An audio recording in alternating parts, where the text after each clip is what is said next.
Welcome to Tiger Talks Wrestling. This is your host, Tony, and I am joined by my co-host. Ladies and gentlemen, boys and girls, children of all ages, my name is Martini Charles Harrelson the third, but you can call me Marty Harrelson. And folks, today we are joined by the one, the only. This is where you introduce yourself. Go ahead. You go ahead. Introduce me. We're joined by Aaron Jones. Okay, if you want to introduce me the right way, you introduce me the right way. The two-time VTW YouTube champion, the two-time VTW World's Heavyweight Champion, the anarchist, the blackout, the one-man revolution, Aaron Jones. How are you guys doing? I'm doing great, man. How you doing? It's another day in paradise, ain't it? Sure it is. Oh, yay. All right. Well, thank you for being on the show, first of all, Aaron. Appreciate having you on here. No problem. And I want to get started. Let's jump right into things here. What would you say is your origins in backyard wrestling? What first got you involved in backyard wrestling? What first got me involved in the backyard wrestling? Let's see. Jimmy Wayne Yang. Yeah. And no, that's not a lie. People hear me say that, and they're like, how? I flipped through the channels one day and saw WWE SmackDown, and Jimmy Wayne Yang was on there. And I don't know what it was about that crazy Asian redneck that caught my attention, but I sat there and I watched that whole show. And I knew it was something that my good friend Zach Hutchinson, better known as Zach Daniels, always watched. And he told me, he's like, man, we're going to do something called backyard wrestling if you want to start. So I said, don't know what it is, but why not? And I got me a nice t-shirt that said surrender the booty. And went right over to his house, and we filmed the first episode of VKW that I was on, and that's what started me in backyard wrestling. Now, you say VKW was the first company. What exactly was that company all about, and how long would you say it lasted? Well, EKW, which at the time was Zach's backyard wrestling organization. It lasted about I'd say a year. It was basically me, Nick, Zach, who started, then I left, and then Tyler and Avery joined in because Zach and Tyler met at a wrestling show, but they had seen each other on YouTube. Okay. So that's how we bonded with VTW, which then EKW just kind of stopped. Everybody joined VTW, and now we're the ginormous success story that we are today. All right. Fair enough. Would you say there was any other pro wrestling influences that you had besides Jimmy Wang Yang to get into wrestling? Obviously. To get into backyard wrestling, not as much. I always had wrestling influences. I always had a lot of guys that I looked up to, but none that made me want to wrestle. As a kid, I never wanted to do this, really. It's just something I did to hang out with Zach. But, like, huge influences for me was always guys like Ric Flair and Dusty Rhodes, who, in my opinion, are two of the greatest of all time, alongside with Shawn Michaels, who also did it. But then I started watching, more and more and more. Mm-hmm. And then I started realizing the Hardy Boys, and I learned that they did backyard wrestling, which that really got me into it. But like when it comes to influences, like obviously you have people who are the greats of all time, like I already stated, your Shawn Michaels, your Ric Flairs, your Dusty Rhodes. Mm-hmm. But when it came to an actual character originally, like I looked at guys like Arn Anderson, who, in my opinion, is one of the toughest men in all of professional wrestling history and deserves to be in the Hall of Fame by itself. I would agree. And, just a lot of powerhouses. I also looked at guys like Eddie Guerrero, though, who was one of the greatest technical wrestlers WWE had seen. So when it comes to influences, it's always guys like that. A lot more of the old timers than the new timers. Right. And I would say Arn Anderson makes sense because to me, in some aspects, we can see a little bit of Arn Anderson in your work. Well, I'm not going to lie. I took one of my favorite catchphrases I ever did kind of off of Arn Anderson. He used something very similar about being the second best. Mm-hmm. And I was sitting with my dad one day, and my dad, when I started watching wrestling and he realized that I really started to like it, he made me go back and watch all the old stuff. Your WCW, NWA, AWA, Like I would wake up every Saturday morning to watch ESPN Classics, to watch AWA. Hmm. And Arn Anderson was that big influence. And during his promo one day, he was talking about somebody only being second best to the Four Horsemen, Right. which is then why I came up with my old saying, it doesn't matter what you do in this ring or how you get in between those ropes. It doesn't matter what your entrance looks like or what you wear. When it comes down to what we do, you can only be second best to the blackout. So I always took influences from those guys. I was never big on stealing moves or anything, but I've got the Arn thing before. People are like, "Oh, you remind me of Arn." Hmm. A lot of behind the scenes stuff. People say you remind me of Dusty, which I've never sat around naked in cowboy boots, so Right. I don't see why I get that similarity. But those were definitely my influences. Yeah. Would you say that there was anyone in backyard wrestling that drove you to get into it, or was an influence? Not really. I was never big on backyard wrestling, even when I did it. When I started doing it, I never watched it, and then the first company I really started watching once I got into, once we realized VTW could be something, that's when we started watching CCW, who we did 3 crossovers with. All of those guys were great at the time, were great people. And I learned a lot from a lot of those guys. Obviously, that's where Drew and Kevin came from. Hmm. I eventually started watching CHW, which was hardcore, something I never had a passion to do. So they were not an influence at all. I just kind of watched more for the characters. And hold on, something's going on my phone. Give me just a second. Sorry, that was somebody giving me a call. Sorry, ladies, I'm busy. Uh, but I never had those backyard wrestling influences. A lot of people always talk about KBW. Yep. As much as I respect the guys in KBW, they were never influences to me. They were never anybody I looked up to or aspired to be. My influences were always more in pro wrestling. Like I say, I've done backyard wrestling now for 10 years, and I never had any one person or one company that kept me drawn in. It was more of the passion of wrestling. Fair enough. This wasn't something I was thinking about touching on, but I'm going to. Pretty much the first time that I ever really watched VTW and started tweeting about it, reviewing it, was for last year's Wicked Armageddon. Yeah. I say, now, into my further years, I started watching all the ESWs with commentary. Hmm. And while I never cared anything about hardcore wrestling, I respected what all those guys would do. Because I'm like, we all put our bodies on the line, but in different ways. Right. Our ways was going out there and doing stupid bumps on the ground or getting hit with stupid weapons. Theirs was thumbtacks and fire and barbed wire. Right. And if that's what they like to do, more power to them. To this day, if ESW still puts something out, I watch them. And anytime I did watch ESW, the one person that would always catch my attention was Wicked J. And I'll never forget. I remember it like it's yesterday because I talked to a lot of their guys on Facebook. I've talked to a lot of them, especially Joey Russo, who now is the supposed owner. I don't some kind of storyline probably of ESW, Right. and heard that Wicked J had passed away, which was devastating. Same day Balls Mahoney passed away, Yep. and died a horrible, tragic death, which still to this day is a huge loss for the community. And so we decided to get together and we were going to do that tribute show for him. Uh, it wasn't to get our names out there more. A lot of people looked at it that way. It wasn't for that. It was more to mourn, but not just mourn, but to celebrate the life of Wicked J. Right. Sadly, I wasn't at that event, which just to this day I hate that I wasn't there.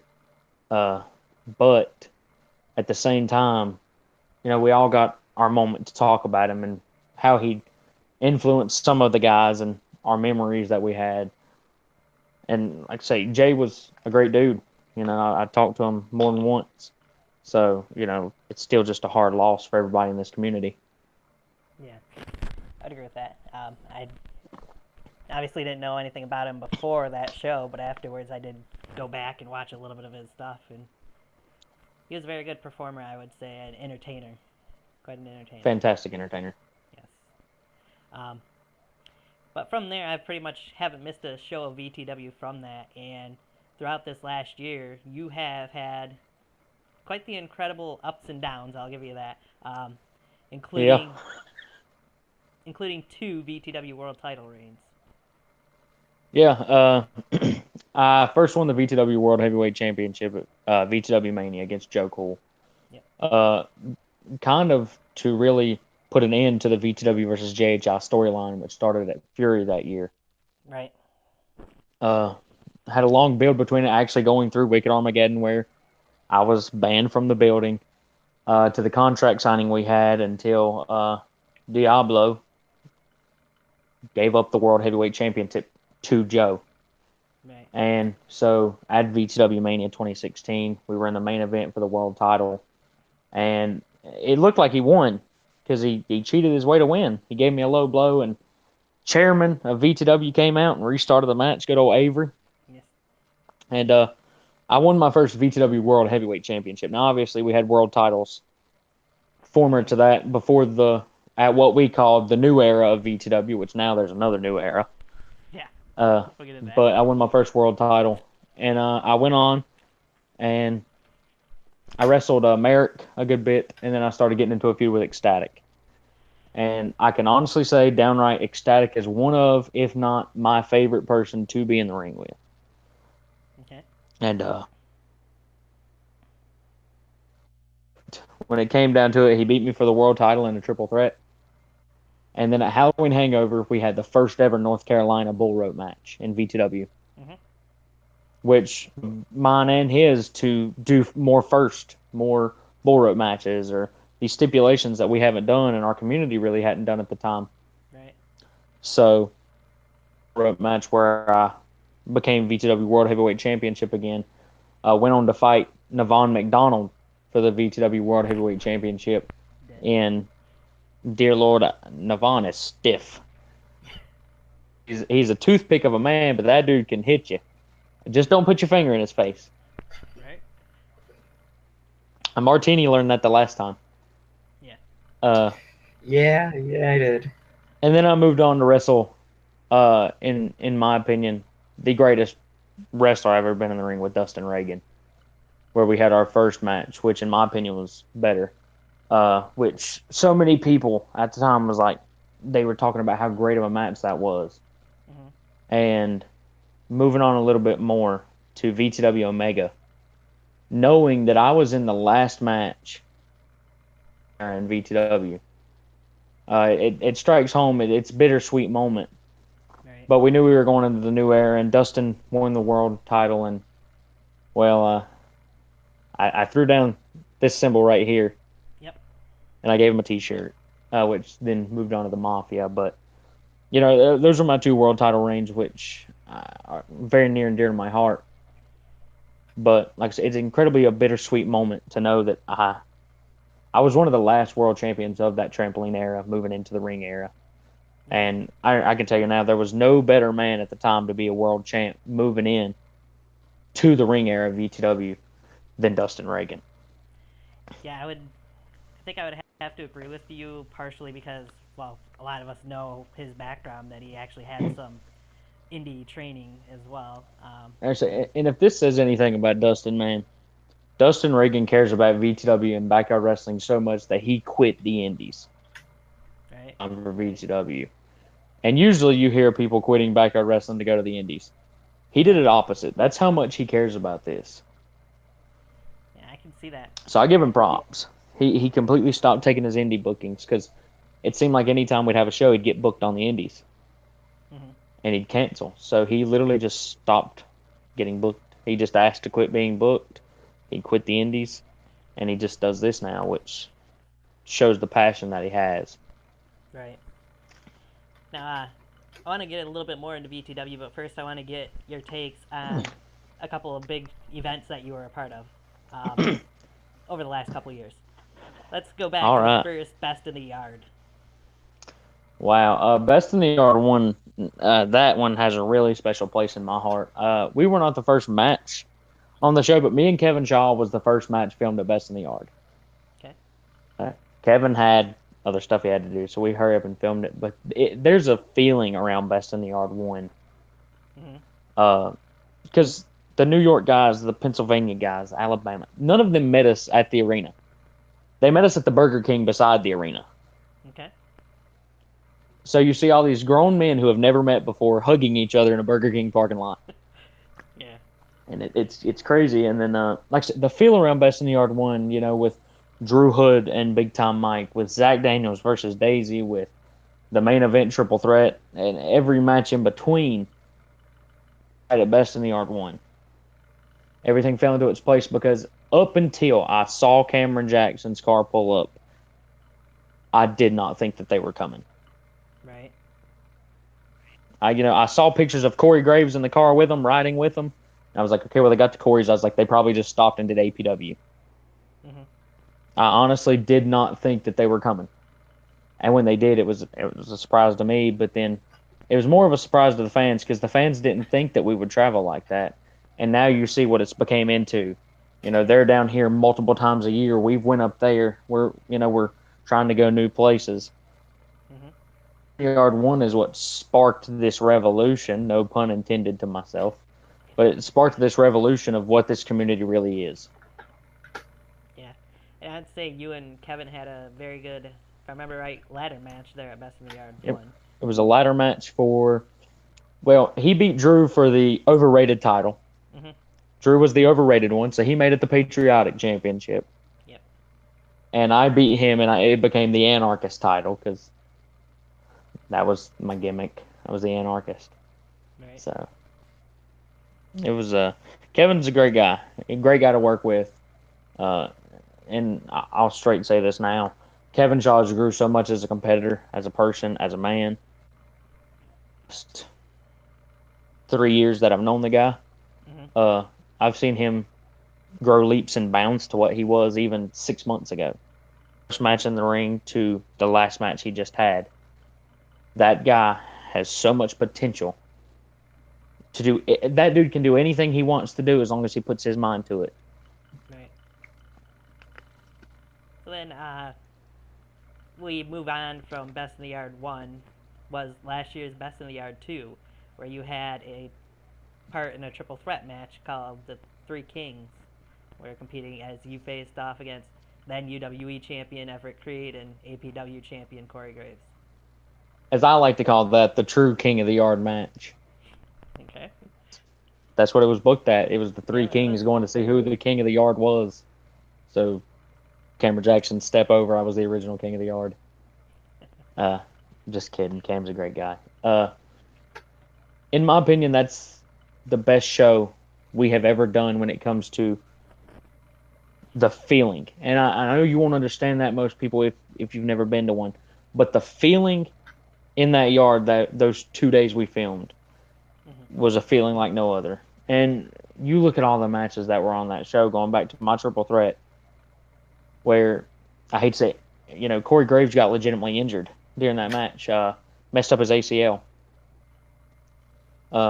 Moving on to TOP versus D-Lock in a 2-on-1 handicap match, which was fantastic. So Zach and Chase, which could have been the show stealer of the show, all the way to Big Time Mike's match against Dirty to Chico, which was just a match I have ever seen. Ecstatic versus Jordan, Navon versus Kevin, the main event Drew versus Cam, and any other match that was on that. There was not a single bad match on that show. Everything was so good that day. Everything felt right. And that group of guys, that whole group, every crossover we have, we know that entire group of guys will never be in the same place again. Right. As just that group of guys. And it's odd. But to me, Best in the Yard 2 had one of the best feelings in the world after we got done filming to go eat while Drew Hood had a mohawk. And, Dirty was still covered in, Mike's blood on his back. And we were all sore. And here's Corey Graves with a pair of crutches. And, it's just a great feeling when it comes down to that show. Gotcha. Yeah, I'd say it was Best in the Yard 1 was very good, very well put together, but I thought Best in the Yard 2 did outperform it when it came down to the matches on the card. Well, matches in production. We also had a guy who owned all this special camera equipment and all this editing software. Uh, at the time, he was known as Michael Boa. Mm-hmm. Had one match for VTW. Yep. Like he goes to school for all this filming and stuff and does all these short movies. Does great work, but he helped us out with VTW Mania and Best in the Yard. That's the production of it was such a good show too. Like I that's why I had to talk about it. I had to give him that little shout out there because job when it came to how the show was put together. Yeah, I do want to get into Best in the Yard 3, but we'll get into a little bit later because there's a couple other events that took place this year that I want to get into before that. So let's start off. You mentioned Mafia, that you pretty much formed with Dustin Reagan originally, and then you brought in Chase Bridges into the Mafia. Yep. And you guys would go on to defeat the Bad Sons in one match that led into the TLC match at VTW Mania. If I can throw in there, I think that we're the only tag team so far that has defeated the Bad Sons. I would agree. I'm pretty certain you're I right. say, going in our first match, that was more of a trial run than anything to see how well we would work together as, tag teams, because we hadn't done tag teaming for a while. Right. We wanted to bring back the division. Fans had asked for it for years. Mm-hmm. And I thought Chase was a good guy because, our styles were very different. Oh, yeah. What I can do in the ring, he can't do. What he can do in the ring, I can't do. Mm-hmm. And, it was going to work well. But, in the end of VTW Mania, it wasn't about those tag team titles. It wasn't about the Bad Sons. It wasn't about the Mafia. It was about me stating my point that Chase Bridges was the weak link in the Mafia the whole time. I knew it from the second I added him because it was a big plan from the beginning. Okay, that pretty So, much answers the question. just like I said, this was never meant to be the Mafia. This is all about a revolution. Fair enough. Before I move on to your guys' match that you had at Quiet Riot, there was a couple other events that we've seen that took place. The first one being BEW New York posted the King of the Yard tournament. You competed in that tournament in the first round and had a match against Shadow Grim. What would you say about that match and obviously the injury that you suffered during that match? Like, I'm obviously smiling, and we're getting ready to talk about me being injured. Mm-hmm. I actually got in contact with Navon nights before the event, and I asked to wrestle Shadow personally. Okay. Because there's a big joke going on where it's kind of like Teddy Long saying you'll go one-on-one with The Undertaker. Mm-hmm. McDonald likes to say you're going to go one-on-one with Felix. Right. Felix is Shadow Grim. Yep. And to me, Shadow Grim was a big opportunity. Shadow Grim, a lot of people say that we're very similar in where we stand in the company. He's BEW's Aaron Jones. Okay. And to me, there's only one Aaron Jones. Mm-hmm. And going up to New York, I knew this was going to be difficult. And I'm not going to lie. I sat and contemplated. I was like, I asked for this match. And I was like, why did I ask for this? Right. But we sat down and talked right before the event. And I was like, okay, I'm ready. And you can see how hyped I get just during my entrance. Mm-hmm. And like, no lie, I'm getting goosebumps talking about it. It's that crazy. Yeah. You see how hyped I get during my entrance and how pumped up I am and I get in the ring. And I've never been in the ring waiting on somebody else that got me more hyped than my own entrance did. Yeah. And you can look in the video. There was not a single point in time where we took our eyes off of each other once they locked in. Mm-hmm. And right then and there, I knew it's about to go on. And I've never got a pop before in a match for a lockup. Right. But god dang it, we got a pop for a lockup. Yes. A classic collar and elbow tie, man. Yep. And we moved on with the match. And I've had some leg problems in the past between my knee and my ankle. And, while moving on to that chase thing, not bringing it up, but talking about it a little bit, I used it chase. It was a legitimate injury. I did hurt my knee. You can see in the video where it hyperextends a whole lot. And as soon as the camera cuts, you can see how mad I get. And I slap the ring. And the rest of that day, just something seemed off. And, Felix felt really bad, and I told him it wasn't him. And right then and there, it was like a change for me, because at that point, I'd started losing some weight, and I was like, I need a change to my body. Yeah. Because I need things to be healthier. And hell, since then, I've dropped down like 30 pounds. But, my knee doing what it did, my ankle having problems, it opened my eyes to other things. And when it came down to it, I'm just going to go ahead and say a little insight. I was not supposed to wrestle TJ Scar. At Best in the Yard 3, it was supposed to be a rematch between myself and Shadow Grim for 2 out of 3 tables. And after his match with Evan Blake, the camera got cut.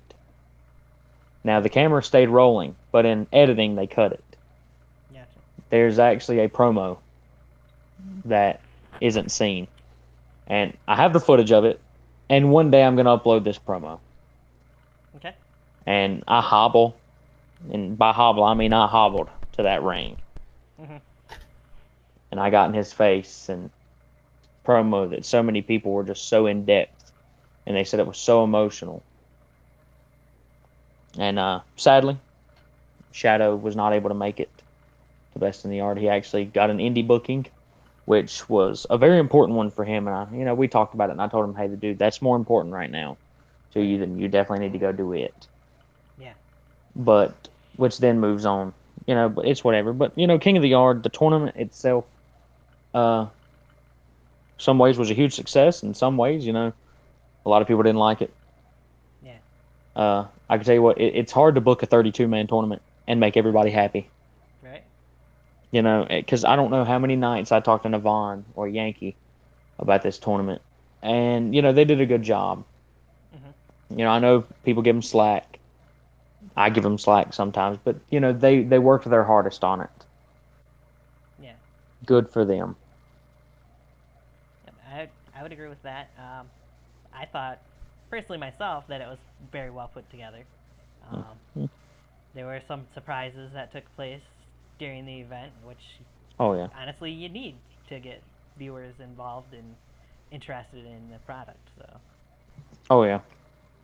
And as has been mentioned, there's rumors of a second one, which I'm hoping does come true, because that would be an interesting thing to see take place again, in my opinion.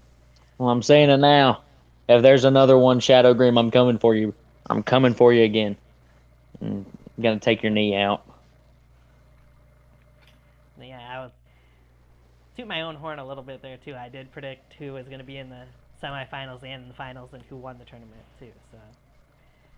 Well, I ain't going to lie. It was a little predictable. A little bit. Just that part. I wouldn't say the Just entire tournament was. Yeah. Oh, no, the entire tournament was not. And like I said, you had a lot of younger talent in there that got a shot. Guys like Owen Devon, Johnny Reed. Yes. Shotgun Kid. There's 32 men, and dear Lord, you think I can think of some more of them at the moment. Evan Blake. But Evan Blake, yeah. A guy who wasn't even booked in the tournament. Rick Rios, something had happened and had to leave the tournament. And Evan Blake got his spot at that point. Yeah.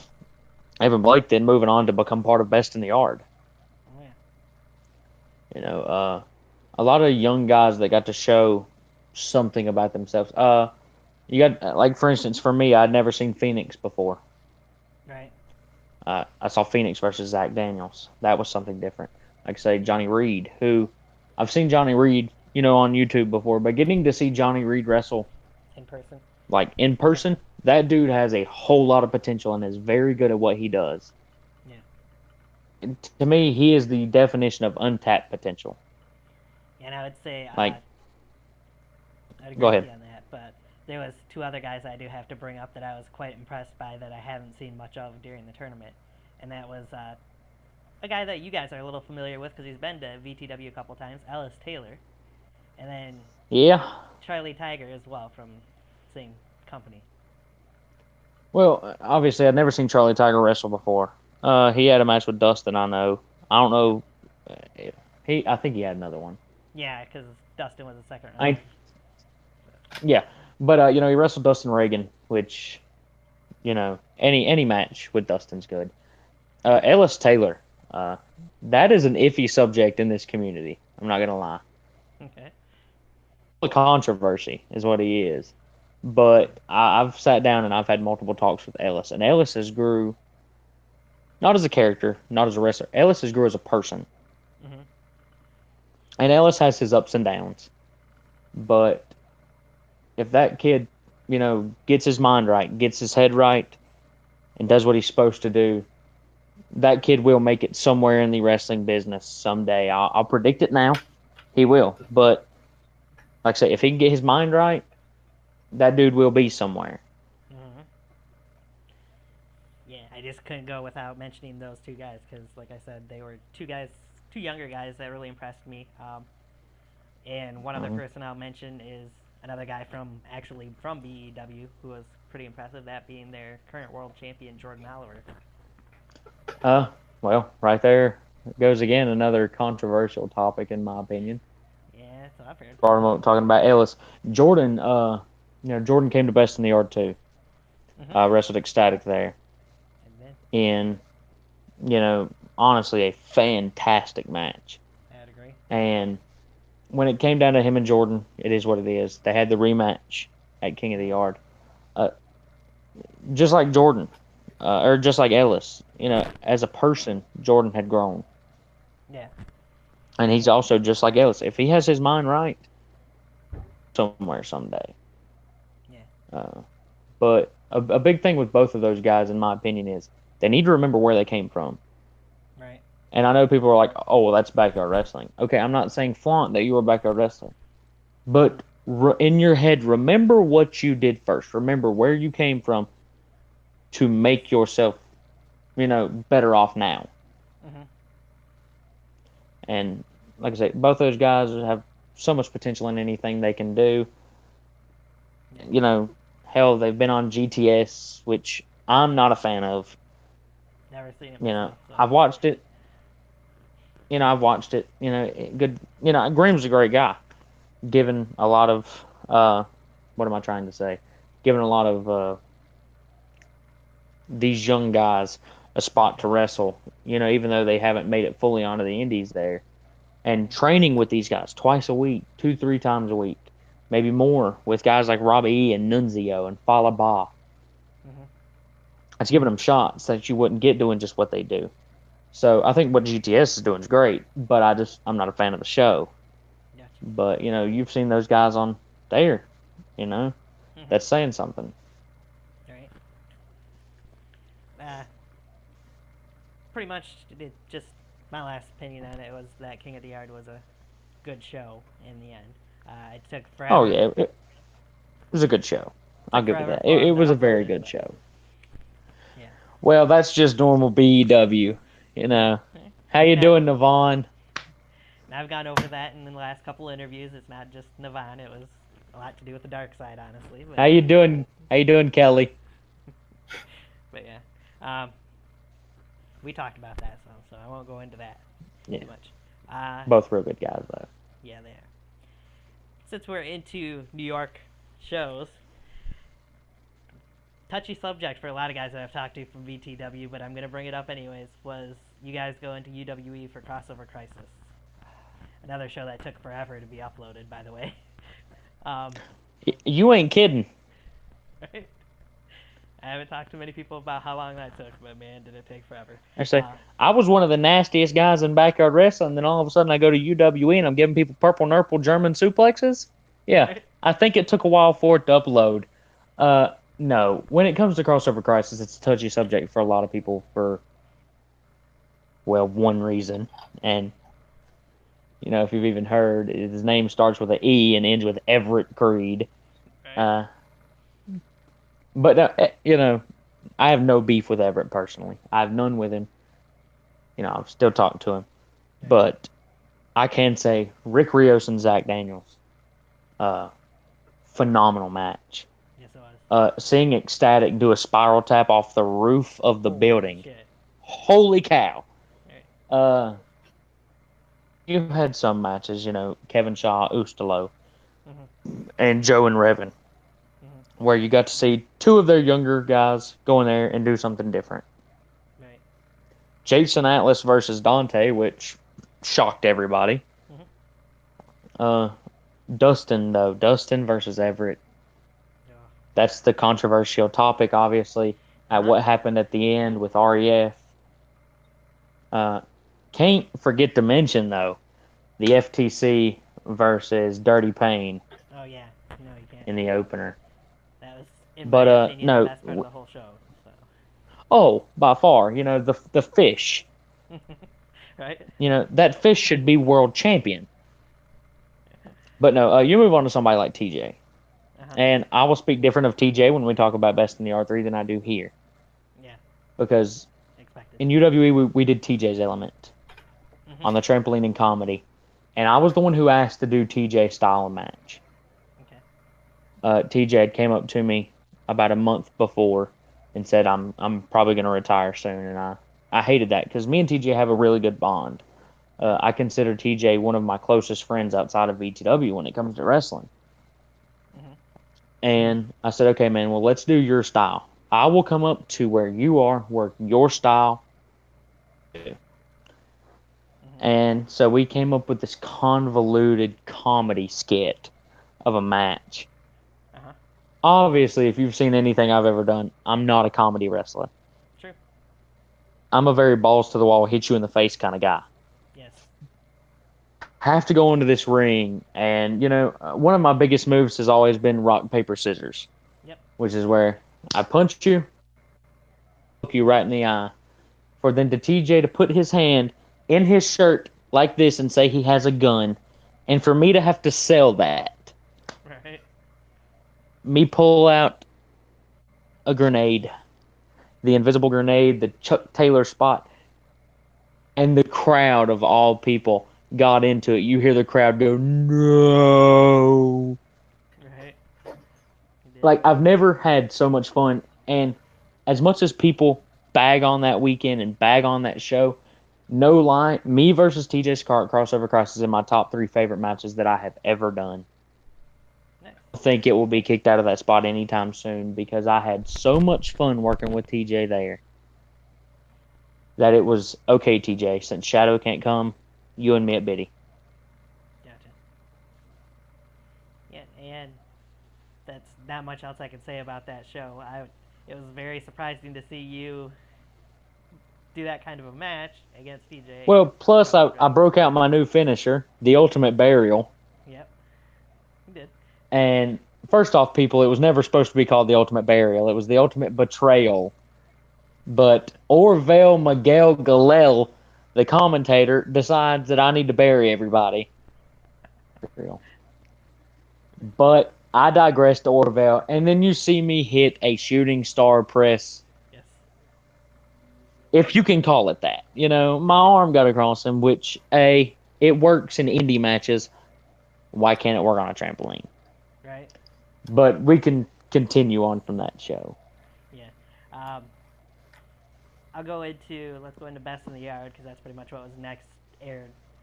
Best in the Yard 3, where, as you mentioned, you did have the rematch with TJ. Only after you two came to the ring, it got revealed that it was going to be a triple threat match. 2 out of 3. Okay, this is where it's going to be more of a This is where it's going to be more behind the scenes, because it was just supposed to be me and TJ 2 out of 3 tables. I have wanted to do a 2 out of 3 tables falls match for the last 3 or 4 years. Okay. I had a match with Dirty the Cheek on Vindication Episode 3. That's the match it was supposed to be. It started pouring down rain and we couldn't go get the wood. No. I tried to have that match and it just can't happen. We were literally at the venue. 2 or 3 matches had been filmed and Jason Walker walks up to us and he asked if he could be in the match. Because he was the host. Right. And we were skeptical and we said, sure, why not? Just throwing it out there, even though TJ Sakara technically put him through a table, at the end of the day, it says Aaron Jones defeated TJ Sakara and Jason Walker. True. So I beat the undefeated streak of Jason Walker at best in the yard, by the way, guys. Just throwing that out there. Okay. Sorry, Charles. Sorry, Arnold, by the way. Yeah, I was gonna say I always Because say I'll now, do now that. Arnold thinks he defeated the streak, but commentator. But best in the yard 3, you had me and TJ, and I'll tell you what. Surprisingly, that was one of the stiffest matches I have ever had. The forearms between me and TJ were one thing. I get rolled out, and then the forearms between TJ and Jason Walker was just what the hell. Yeah. TJ gets rolled out, and then I back Jason Walker up into the corner. I give him that chop, and he decides to give me a slick forearm and a slick back elbow with the tip of it right here in my jaw. And I don't know what it came over me, but I grabbed that little guy by his head, by his ears, moved him into the corner, gave him 4 stiff forearms and a clothesline. And the worst part is I didn't even remember doing that. Oh. Like, I was told about that after the match, like directly after. They're like, that was so cool. And I was like, I don't remember it. Yeah. So I guess you could say the blackout blacked out for a minute. Gotcha. But, me putting myself over again. But Best in the Yard 3 was, it was different. I can honestly say, in my opinion, and I've talked to a lot of the guys, Best in the Yard 3 didn't feel like Best in the Yard to me. Okay. It didn't have that feel of Best in the Yard. Obviously, the fans loved it, because the name. Obviously, we weren't going to change the name to Best in the Church. Yeah. Just doesn't have a ring to it. And they would also think we're a bunch of gospel singers fighting. That's not happening. But in the end, Best in the Yard 3 was a huge success. From the first match on the card to the last. And that's where you had uprising of stars like the pre-show. This is the first year Best in the Yards had a pre-show where we had a lot of younger talent and new guys come and try to do what they can do. D'Lo Smith winning that. Little Debbie, the referee, I tell you what, has the greatest plancha of all time. Yeah, right. Little Debbie stole the show. Yes, he did in that battle royal. You had Cameron Jackson's little cousin Clunk. You had VTW's resident PETA hates Wolf Stalow. Right. Don't get me started. Okay. You had Shark Fighter. You had Dagan Raw. You had Seth Maverick and Pork Chop, first off. Can I say that? Yeah. Seth Maverick and Pork Chop finally made it the Best in the Yard. Which is something they always wanted. So I'm glad those guys could come and share that moment. Right. They're having that contract signing where Oof. poor Dolores Daniels power bombed. Well, first off, Yankee bent her over. That ass. Can I just say that? Just No. He didn't slap it. He grabbed it. well, it was a slap grab. There you go. Yeah. Okay. True. Go back and watch it. I'm pretty sure some creepy fans made a gif of it. No problem. And then he power bombed her onto that table, and that son of a gun didn't break. And I swear to God, her neck was broken. It should look like it. Now, if you didn't know, I have a really cool cousin. His name is Creedome. He is the senior official for VTW. He was in the ring. I was talking to him after that. He's like, man, I thought her neck was broken. This is crazy. Yeah. So, but Best in the Yard 3, man, there was a lot of storytelling. Kevin Shaw versus Victor Van Pelt, first off. So well when it comes to comedy. Honestly, I hate to go down at Kevin, but I didn't think Kevin could pull that off. And Kevin pulled that off so well. You had an incredibly emotional moment for all of us afterwards where Big Time Mike retired. Oh, yes. And it's not a story. Like, Big Time Mike is done. And it's hard to think. I actually wrestled Big Time Mike once in a tag team match that never got uploaded. It was myself and the headhunter Jason Atlas versus Everett Creed and Big Time Mike. For an FBW, we filmed it at Best in the Yard 2. And that literally, I got hit way too hard for that not to be put up on YouTube. Everett Creed, you need to find that video and upload it somewhere. God, it's like a Right. dang UWE live stream. Let me know when Lockdown will be streamed. Oh, Yeah. no, that's Cam's line. Sorry. Lockdown. What's that? Oh. But anyway. I mean, will Wirecast be the one to stream it? I don't know, but obviously Wirecast is D'Lo Smith's favorite wrestler. D'Lo Smith is Wirecast's favorite wrestler. That came out completely wrong. Yeah. But for Best in the Yard 3, just what was your overall opinion of you guys doing it inside of a church instead of being outdoors this year? I love doing it in a building. It felt better. We had decided the day before not to have a crowd. Mm-hmm. Have the people that we kind of knew to be around. I wish they wouldn't have put out enough chairs for a crowd Which they did, yeah. because it looked empty, which did. didn't look good. No. But if we could have had a crowd like we had planned, Best in the Yard 3 would have been twice as good. I'd agree. Just for the feel. The thing about Best in the Yard, though, is it goes up on YouTube. It might be 4 hours long. 5.5. Best in the Yard is literally, we got the U-Haul at 5 o'clock in the morning to load it up, take it to the church. Right. We did not leave the church until 11 o'clock that night. Right. And then we all went to IHOP. Yep. So, it's an all-day event, and if it wasn't, obviously we'd have more fans come. Like VTW, for instance, we're going to start having more shows where fans are more interactive and fans are going to come. Because we actually have a local following where we're at. Oh, nice. Everybody knows when they see us, they're like, oh, those are those guys who wrestle. Mm-hmm. So we have a local following here. And a lot of people want to come and watch. So eventually that's a big plan of ours. We're also planning to do more indoor shows. Okay.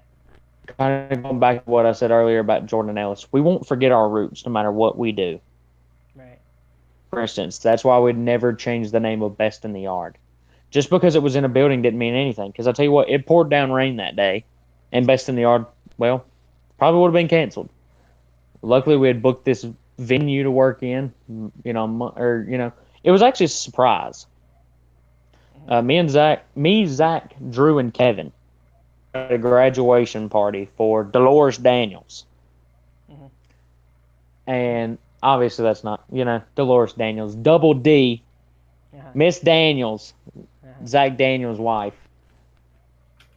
We went to a graduation party for her, and we were in this church gym. And we said, this is the perfect place to have a show. Yeah. And we pulled a couple strings. We got it done. Got the U-Haul. And then we let everybody know the day before they all left to come down here. We said, guys, this is where Best in the Yard is. And we sent them a picture. And let it be known. And we told them it's going to be a lot more work this year. Yeah. But it'll be worth it. Mm-hmm. And, yeah, I get the feels talking about it, man. It's such a good moment for all of us in general. Right. Something different. Yeah. And as we all sat there and talked when Mike was retiring, or we all sat there and talked right after the main event, and we just let memories out and stuff, it was a good feeling. Kind of like VTW Mania. VTW Mania, after the show, there was a huge time where we just all sat in the ring and talked. Yeah. And we talked stories and we talked memories of what we did, and we talked all the way back to where we started. And it was a feel-good moment, just like Best in the Yard 3. And, we don't know how many more Best in the Yards there is, to come. Right. There could be one more. There could be two more. Or who knows? I might be like Scott Steiner in TNA, still trying to make Main Event Mafia gear. They're over. I'll still be trying to book a BITY. I'll be trying to book Best in the Yard 12. I'll be trying to book Mr. O versus Avery Hoke, with REF as the special guest referee. I don't know what to do, Yeah.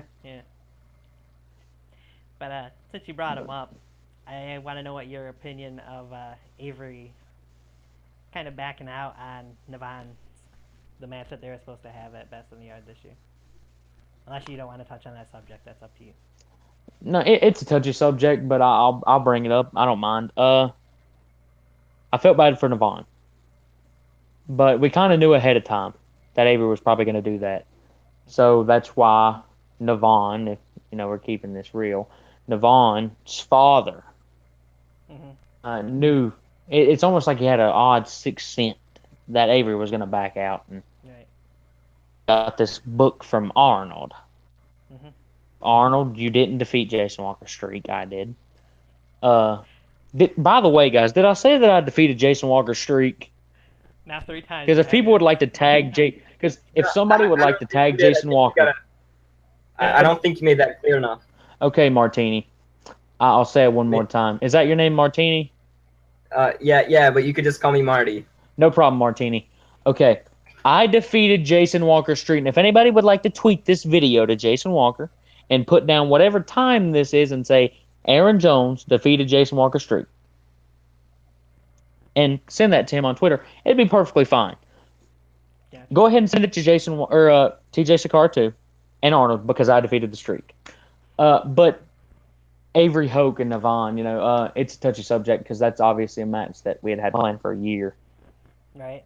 A lot of behind the scenes stuff went on.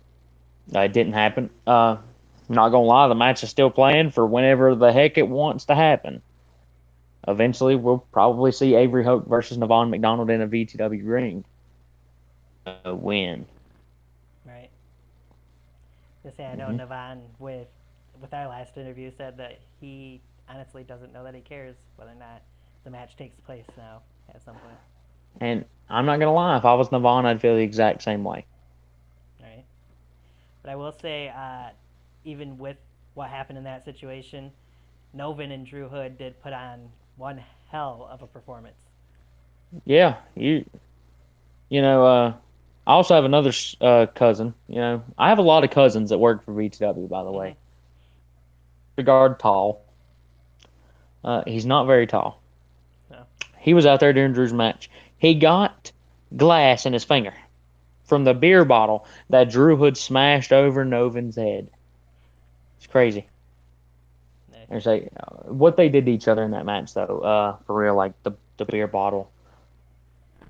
2 guitars, if I'm not mistaken. You're not mistaken. Hell, Navon pulling out Little Debbie. Yep. And dang near killing him. Which not the if you've seen on Twitter, fair enough. If you've seen on Twitter, D-Lock is not happy about that. Yep, I've seen. Because that's D-Lock's cousin. Yep. We all have cousins that work for VTW. Yep. They did so well, and that match, in my opinion, will go down to be one of my favorite matches that we've done in the Best in the Yard series. Like I say, Best in the Yard could be a trilogy, or it could be like Harry Potter, and we'll have 1,253 of them. But they did so well, and parts of me is almost happy that Avery versus Navon didn't happen. Yeah. That way we could have the Drew Hood and Novin. Right.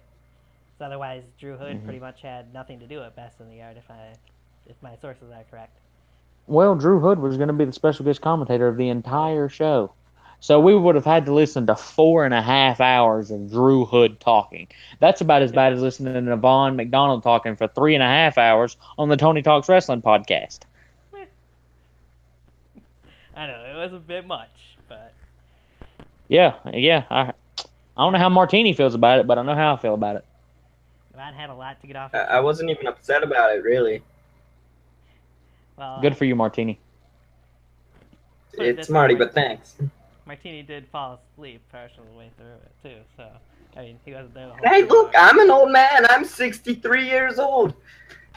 You can't have a 68-year-old man up at 11 o'clock. That's not good. I'm 73. Aging with time, ladies and gentlemen. He's going to die soon. Sounds that way.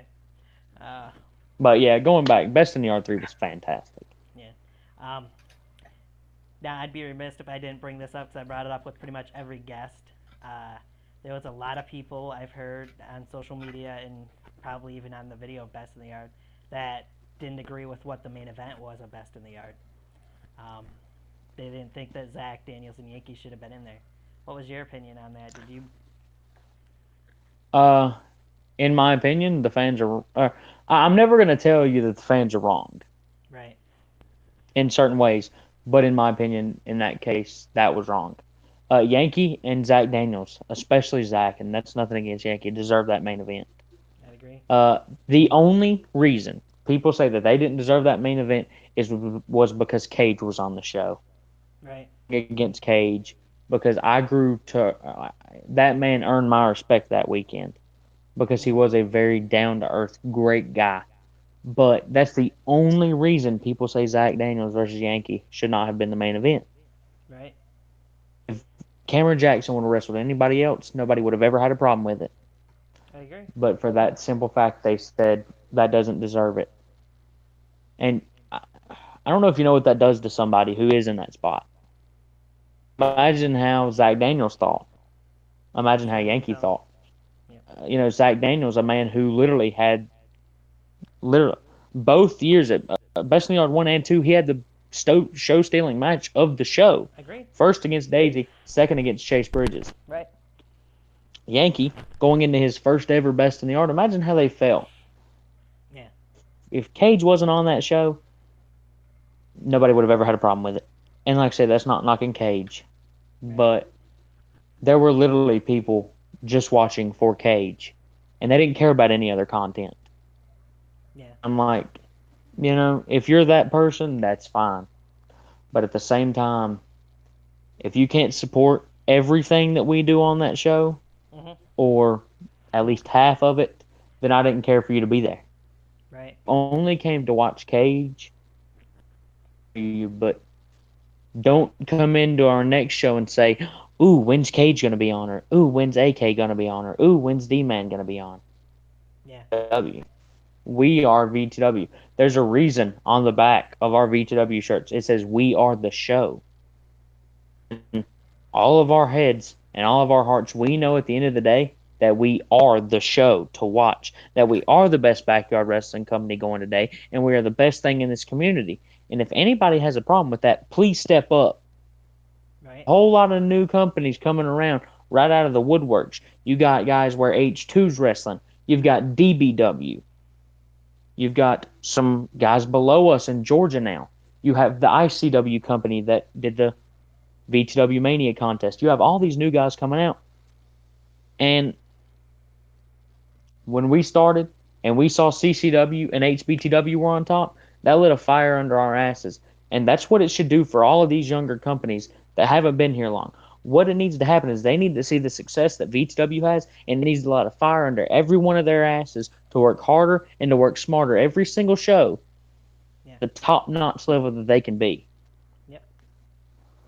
Yeah. And that ain't a work, brother. That's a shoot. Like, just being honest. Yeah. I would agree with you. And when it comes to that main event being Zach and Yankee, I've mentioned it before. I'll mention it again. I agree with you on that too. They deserve that main event spot. I mean, those two guys put almost a full year build into that match, and like you said, Zach had the show stealers of the first two Best in the Yard, so that alone, and the year that Zach Daniels has had in VTW, is the reason why he deserved that spot, in my opinion. And another thing, though, like you look at Miss Daniels, for instance. Look at the stuff that she went through. Right. Because she didn't have to come to every filming, but she did to support Zach, to support their rivalry. She didn't have to get involved, but she agreed to it. Yeah. You look at that power bomb she took. I tell you what, there are guys on our roster right now that would not have done that. Right. But she was totally down to support Zach in that situation. Says that shouldn't have been the main event. I say screw them. Watch something else. I can watch old KBW because they keep uploading, don't they? Yeah. That's another subject, but that's the point. I will say this about Cage and Cam's match. No, I don't think they should have been the main event, but they had a great match. I wasn't a fan at first of the finish, but I understand the more I thought about it afterwards why it would end that way, why it was best to end that way. like I said, nothing knocking Cage, nothing knocking Cam. I care a lot about Cam especially, Mm-hmm. but they had a fantastic match. Mm-hmm. One that the KBW fans really wanted to see. Ones that guys who have supported Cameron Jackson since the beginning wanted to see. I've been a big Cameron Jackson supporter since I met him. Right. Ever since he gave me a shot on being on the first podcast I was ever on, the BYW Fix. The next night, he didn't have to do it. He reached out to me and wanted to talk like man to man. Mm-hmm. We had a bond. We clicked. So I've always supported Cameron Jackson in anything he does in backyard wrestling or anything he wants to do. Period. Right. For God's sakes, the man just joined VTW and moved 10 hours from his home. Yeah. Like, I'm going to support him in what he wants, and I supported him in that match. Not saying I didn't support Cage. Mm-hmm. You know, at the end of the day, I wanted Cam to have that moment. Right. Not just to say, I wrestled Cage, but to almost tell those fans, shut up and watch what I can do. Yeah. In a way, I'd agree with you on that. It would have been nice to have Cam say that, and even though it didn't come down to a win for him, I would say Cam showed anybody who was a doubter or whatever you want to call it Oh, of yeah. his that exactly what he can do and what he's capable of. Any Cameron Jackson doubter that watched that match, I bet you by the end was a Cameron Jackson fan, not a doubter. Yeah. I would agree with you on that. I couldn't see it any other way. Because Mhm. I would say we've seen things from Cameron Jackson in that match that we've never seen him pull out before. So, Oh, yeah. They did great. yes, it did. Yeah, I was very happy with how Best in the Yard turned out. We didn't touch on it much. The match that I will continue to say was my favorite was the Big Time Mike and Rick Rios 3 Stages of Hell match on there. Mainly because their first match at, I just drew a blank, WrestleCon. WrestleCon, yep. Was the first match that really got me hooked on backyard wrestling and finding VTW, UWE, and KBW. Well, I was already watching KBW at that point, but mainly got me wanting to watch more of VTW and UWE anyway. So I've got a little special place in my heart for that match, and especially when Big Time Mike was the very first backyard wrestler to follow me on Twitter. So, Hey, there you go. Shout out to Mike. yes. Because I tell you what, the man behind the character, Big Time Mike is such a great person. And I know that he doesn't get that enough but Mike has always been a great person. Yeah. And those two just tore into each other quite a bit in that match. Is the main thing I'll say about that one. And They were going to tear each other apart, is what was going to happen. right, we wouldn't have expected it any other way, if you ask me. Actually, if Big Time Mike would have went in there and did a drop kick and a roll up, Mm-hmm. I would have probably yelled to cut the camera. Right. Going into a Big Time Mike match, when you see Big Time Mike on a card, you're like, well, somebody's going to get hurt or somebody's going to die. Right.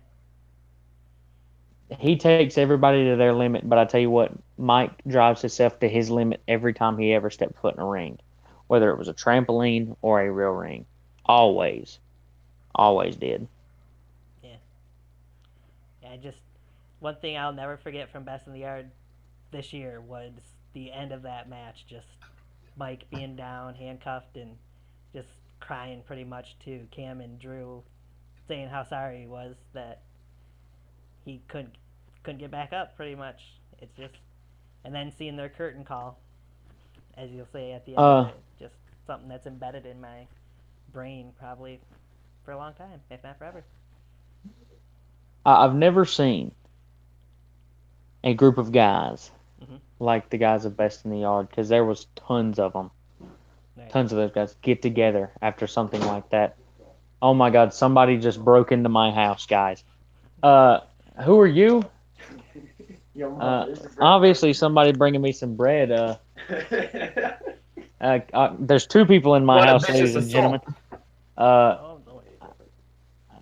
I don't know what's going on. I'm gonna hold on. I need to ask these people to leave. Can you please leave my house? Ladies and gentlemen, a huge assault going down right here on Thurman. Tiger Talks. Thurman. Wait, is that? I've seen those two fans at the VTW arena before. One of them is always wearing a 16 shirt, and the other one has a man bun. Huh. And they just broke into my house. But moving on. Man, they sound like super fans. Like I said, they brought me some bread from Jimmy John's, which is the greatest bread in the world. Fair enough. Give them their props for that one, I suppose. Yeah, but man, I know I kind of want to wrap this up here soon, but I kind of want to bring up something to myself, if you don't mind. You know, I know you're the guy asking the questions, but question back to myself, and that's what am I looking forward to in the future of BYW? Because you know, VTW is such a big thing. Right. You know, you never know how long you're gonna last. I know 5 years ago we said we'd never be here a year later. Yeah. I knew there were times where I said I'd never, and I said there was times I'd never be wrestling at 20. Well, I'm 20 years old and I'm still wrestling. But you have so many young, talented, hungry guys. You look at the guys at DBW. Yeah. You look at H2. Me and you were talking about him earlier. Mike. Yep. I know him as Mike Moore. I'm sorry, I'm breaking kayfabe there. What's his name? Mikey Nitro. Mikey Nitro. Talking about, like I said, proving around. Talking about guys like Hellhound. Talking about guys like H2. Bringing up there's a new young company in Georgia that are on the rise. Victor Van Pelt, who I have a lot of respect for. You have all of these young guys who are trying to prove themselves in what made popular again. Because I tell you what, when I started backyard wrestling was nothing. Right. Because after the big rise of hardcore, there was nothing left. And we were the guys who wanted to go out there and wrestle. I have to say, we were the guys who wanted to go out there and prove to everybody that we could learn this and that we could work our hardest and try to be the best at what we were doing. Yeah. And if all those young guys, including the young guys in VTW, like your D-Lo Smiths, your Canines, your Matt Mavericks, if they put their heart into it the way we had put our heart into it for the last 10 years, I have no problem eventually stepping away and saying, it's in a good place. Right. But this is me being as serious as I can. I would hate for these guys to be doing it as long as we did. Me, Zach Daniels, Tyler Aiken, Ecstatic, Drew Hood, Cameron Jackson, WWE, the BEW guys. For all of us to walk away and for all of this to die. Yeah. I have put 10 years of my life into this, and so have a lot of these other guys. For this, you know, trying not to let it fall apart. And for all those young guys that I mentioned earlier, if you're watching when this is uploaded, don't let you put this in the past. Don't always put this behind other things. I have given up so much in my life for backyard wrestling. And that sounds stupid to some people because it ain't like I get a paycheck for this. Right. I've given up family gatherings. I've given up birthdays. I've given up holidays. I left work just to go to filmings. Like, I left work early for reunion this year. That was a point at my job. That hurt me. And less money. I've given up so much for backyard wrestling. These young guys to give up everything they're doing. No, still go get an education. Go get a job. Be a normal person in civilization. Right. But at the same time, care about what you're doing. Yes. Put the correct foot forward and march. Because if you don't, what you're working for now, damn sure ain't going to be around when you want it to be. Right. Because one day, if you don't put that foot forward and start, this will fall apart and it will be gone. Sorry about that little rant, but I kind of had to get it out there. This is something that I care about a lot. That's very fine for you to do. I mean, it shows how much you care about it and how passionate you are for this, which is great to see. And I know there's a lot of guys in VTW that you see it from. There's some guys that you need to see it from more often, in my opinion, in other companies, but that's Yeah. that's not the point. But still, I appreciate it. Yeah. This is your chance to talk, so this is your interview, so I have no problem with you taking time just to get that off your chest. So. Ask me anything else you want to, man. Like I said, I wanted to kind of switch off of that real quick, but a lot of these young guys have a lot of potential. But Right. anything else, man, you can, because I am the one man revolution. I am the Southern Anarchist. I am the Blackout, the 2-time YouTube champion, the 2-time VTW World Heavyweight Champion, Aaron Jones, and I answer questions on podcasts. That's what I do. Yes. All right. So after Best of the Yard, the next time we pretty much saw you on VTW was at Quiet Riot, where you faced off against your former tag team partner Chase Bridges. Bringing that guy back up. Just gotta, because it ends the rivalry at this point in time. So. Well, earlier, I said Chase Bridges can do things I can't do, and I can do things Chase Bridges can't do. In that match, we learned that I can do what Chase Bridges does. Sure. He does and his spectacular things. Yeah, I can do it too, people. Yeah. It's not shocking. I know I'm a big guy, but I proved at that show why Chase Bridges was the weak link of the Mafia. Mm-hmm. The same time, I've proved why Chase Bridges, even though his antagonist was D-Lock, the YouTube champion, why he shouldn't be going for that title. Mm-hmm. I don't know why he's trying to get the next line up for the YouTube championship when he can't even beat me. To go wrestle D-Lock, that doesn't make too much sense. Yeah, I'm going to have to talk to booking about that because that was stupid.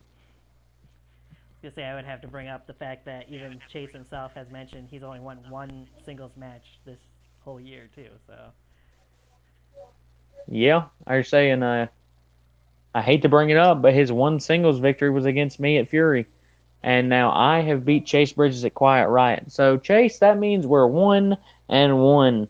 So, eventually we're going to have to see who the better man was. But as of right now, I was the better man of the Mafia. So, we'll just keep it that way. And then when I face Chase Bridges again, somewhere down the road, why I was the better man of the Mafia, why he was the weak link, and why he should have never left DRW. Ooh, touchy subject there. All right. We know that Summer Blast is coming up here in the near future.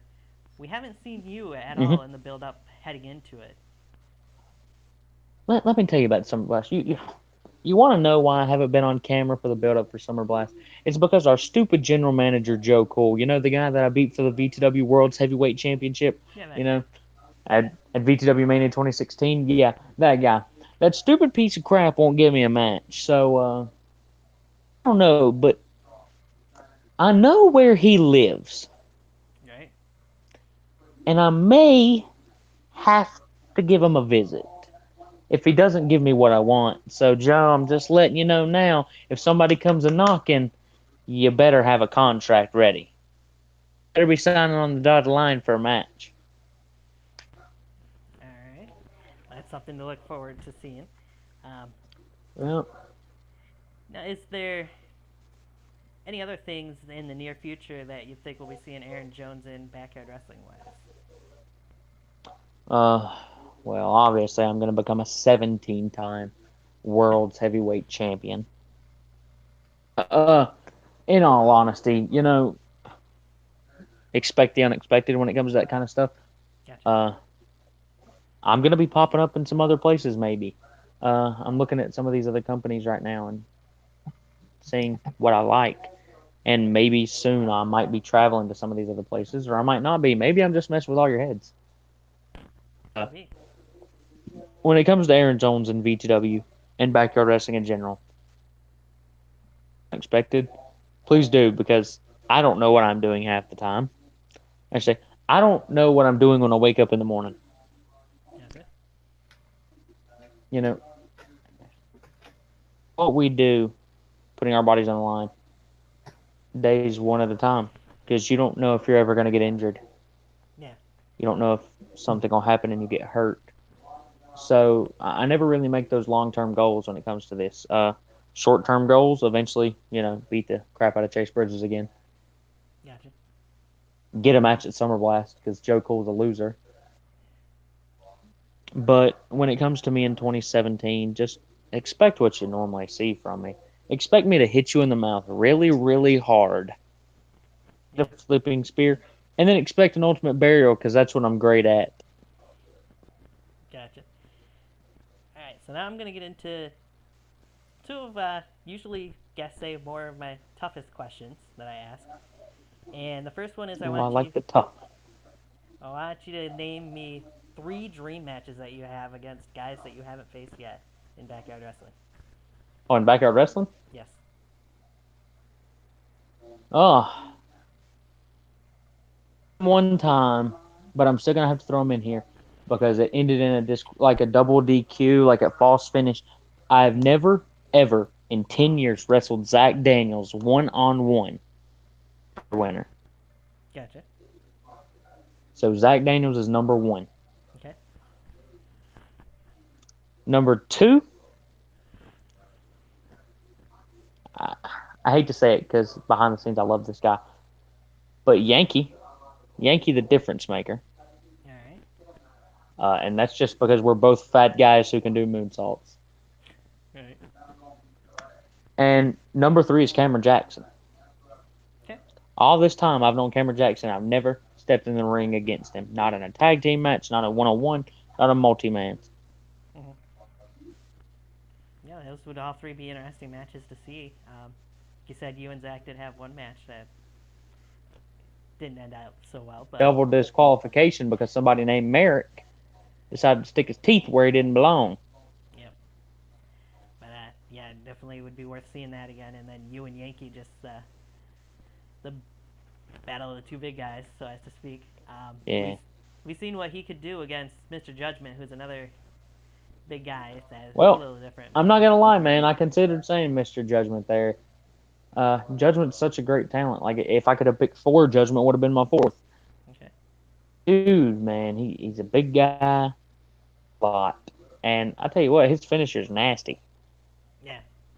So, I don't know. Maybe eventually I'll have to throw Judgment on that list, and his revolution will fall, and my revolution will be on the rise. So. Fair enough. All right. Now moving into the next question. I kind of spin this off a little bit from the BYW fix. I talked to the guys and they okayed it. They do a Money in the Bank ladder match. I do an Elimination Chamber match. Where I want you're gonna pick 5 backyard wrestlers. That's 5. And then out of those 5, tell me who would be the last person you would eliminate to win the match. Elimination Chamber. Yes, sir. Okie dokie. This be a good one. First off, myself. Obviously. Because I can't have the match without me. So the other 5. Yep. D-Lock. Okay. Donald. DeChico. AK-47. Who would be the 6th? You might miss it. I'm trying to think. You always need that one guy who just doesn't fit with the rest of. Victor Van Pelt, number 6. All right. And who would be the last person that you would eliminate to win the match? Well, that have to be Navon McDonald, the man that I've already beat. Okay. For the VTW World Heavyweight Championship at Turbulence 2016. Yep. All right. So then you've won this Elimination Chamber match.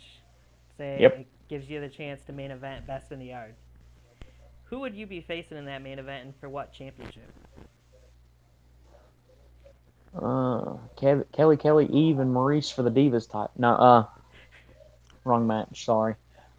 No, I would probably do a Fatal 4-Way. Uh, it's different. We haven't had one in the main event yet. Sure. It actually wouldn't be a crossover. Okay. It would actually be 4 VTW guys, and that ain't me being greedy. But my biggest dream match of all time has always been myself versus Ecstatic Daniels versus Tyler Aiken. Because we are the 4 originals. Happen, and it would be for the VTW World Heavyweight Championship. If we had to do a crossover, it would be, let's call it some different ones. Myself, Johnny Reed. Let's go ahead and throw in Mr. Judgment. Okay. So we got me, the winner. Johnny Reed, the high flyer. Judgment, the hard hitter. Let's just go ahead and throw in Jamal Payne. I know that ain't a crossover, but why not? Jamal, he's plain. Okay. So, I know you had him on your show, so people go ahead and go watch Jamal Payne on Tony Talks Wrestling. He was actually the very first guest on Tiger Talks Wrestling. No, my mistake. Tiger Talks Wrestling. His name's Tony, though. Yes. It was. Well, you know what? You know what? I'm going to start a podcast, and I'm going to name it One Man Revolution Talks Wrestling. And Tony, you're going to be my first guest. You say somebody else kind of took a little nudge at the name, so. Well, we're not going to talk about Harry. No, I wasn't going to talk about Harry because he started his show before I did. No, it's somebody else from your company, actually. Oh, yeah, that guy. Oh, yeah, I know him. I've wrestled him a couple times. Just a couple. I beat him for the VTW World's Heavyweight Championship in a North Carolina Bull Rope match at VTW Halloween Hangover 2016, by the way. Yep, that's true. Keep naming people, I'll just tell you when I beat them. Yeah. So if you don't know who we're talking about, just go back and watch that show and you'll find out. Exactly. Or go back a little bit in this interview. We already brought it up. Exactly. We already talked about that earlier in this interview. Alright. So, yeah, that's pretty much about it. What's the future look like for Aaron Jones further? You pretty much covered the rest of this year, but beyond this year, he kind of covered it a little bit. But is there any pro aspirations in the future? People always talk about going pro. Mm-hmm.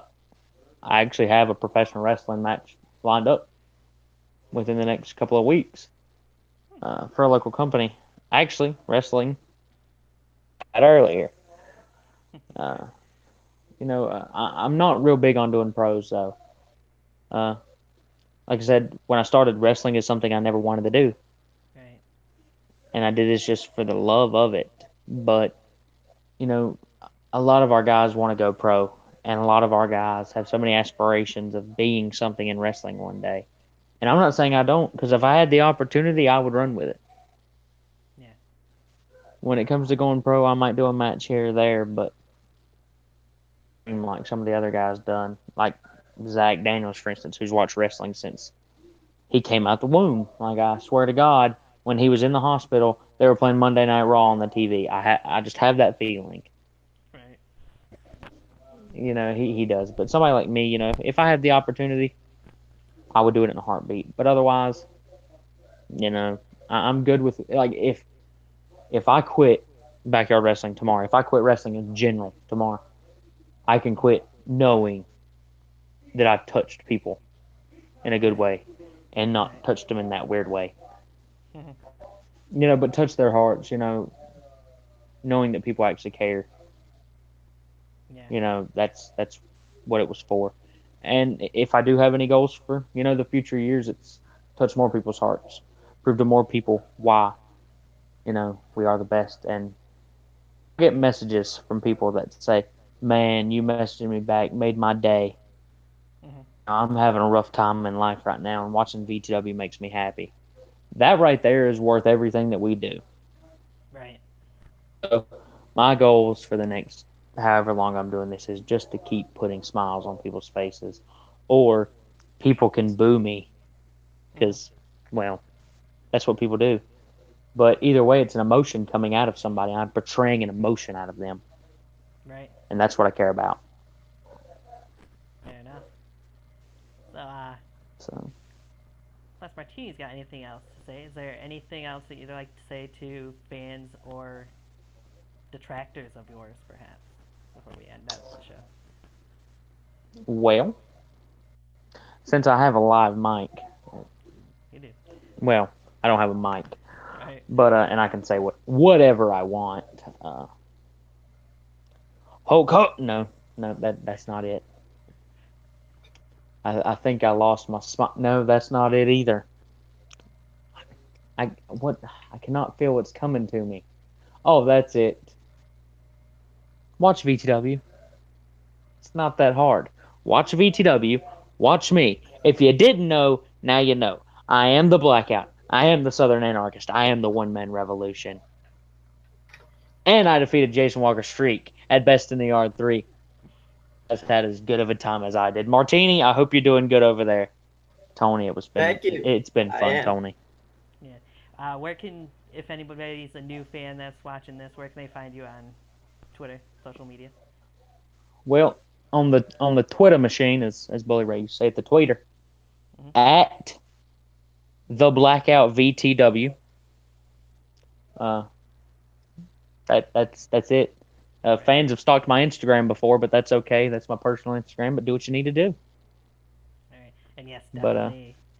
If nothing else, find VTW Wrestling on YouTube if you're not watching already. What the hell are you doing?